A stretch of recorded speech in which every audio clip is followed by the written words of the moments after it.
All right, ladies and gentlemen, today we want to talk about just how to make your meetings a little bit better in your company. I'm going to give you some tips on how we do that.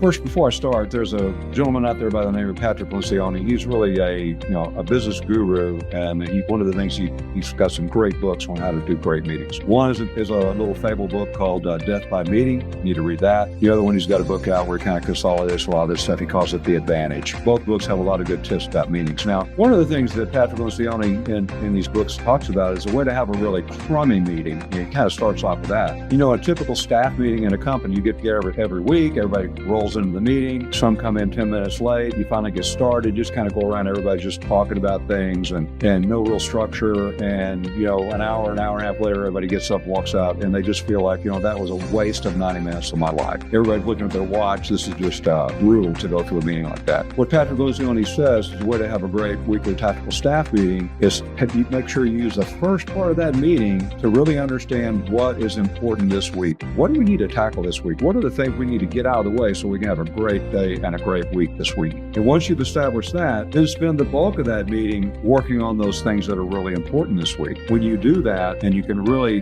knock out some things that are going to make you have a much better week and put that stuff, get that stuff that's in your way out of the way, that's a great weekly tactical staff meeting. Now, Jared Whitman took that information and he put together a beautiful, perfect agenda for a great weekly tactical staff meeting. He calls it a level 10 meeting. And basically what he does is we come into that meeting, always get there on time, start that meeting, and we use the first part of the meeting, the first 10 or 15 minutes, and we establish what is really important this week. We establish our key KPIs. Did we get our key KPIs last week? If there's some good key KPIs that we missed last week, we probably need to talk about why we missed them and get those things back on track. We talk about our quarterly priorities. In the EOS, we call them rock. If those things are off track, we got to figure out why and get them back on track. We talk about our customers. Are they all happy? You got an unhappy customer, probably need to talk about that. We talk about our employees. Do we have any big employee problems? If we do, we better talk about that. And then we talk about the commitments we made last week in last week's weekly tactical staff meeting that we made to each other in order to solve some of the issues we tackled last week.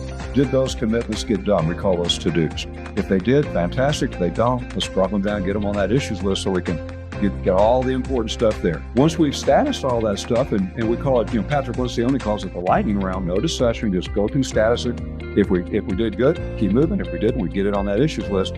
After we've done that, then we just take a look at that issues list. Usually we have 20, 30 issues on that issues list. We can't do them all. We look at that thing, say which are the top 3 or 4 things that we've got to get done right now so we have a great week. So we use that issues list to prioritize all the things going on.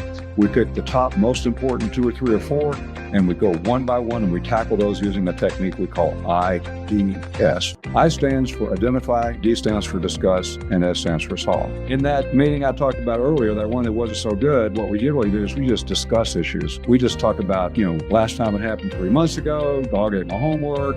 We talk about how that might affect us in the future, but we don't really do anything. So we don't want you to discuss. We want 100% of your conversation be, what's the real issue? When we have an issue on an issues list, it's almost usually just a symptom. We put that up there and say, what's the real issue? We dig down deep, just dig down until we come up with what is the real issue? What's the root cause here? What really happened? Once we identify that, then we move to solve, which is basically what are 1, 2, or 3 action steps that we're going to agree we're going to take to make that issue go away forever. That's a great low tactical staff meeting to do that. Now I want to start talking about one other thing is most companies, when I start working with, one of the first concepts that I bring out is something we call taking responsibility. It's really common. You're working in the company, you're a member of the leadership team, something happens, it really kind of pisses you off. You run in to see somebody else that you know, somebody you trust, and you just have a nice session where you complain about it. You get it off your chest. Yeah, going to manufacturing, they're screwing it up again. I can't sell anything because they can't deliver it, blah, blah, blah, blah, blah. You just get it off your chest, but you don't do anything. And that's not taking responsibility. This level 10 meeting we talked about, what's cool about that is when that problem comes up,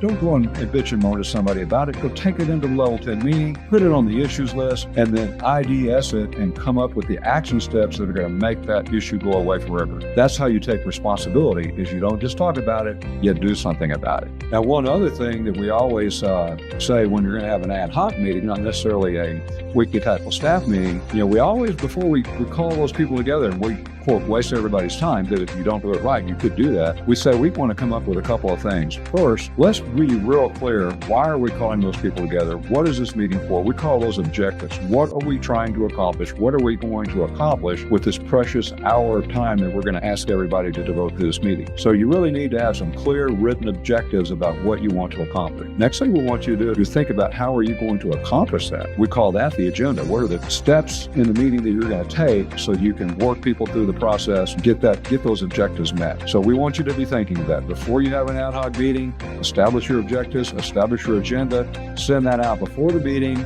And if there's any information that you need to have in that meeting to know what's going on, make sure you get that to the people that need to bring it. Give them plenty of time to get that together. Get together. I guarantee you'll have a better meeting. Thanks, guys. Hope that helped. We'll talk later on some other topics.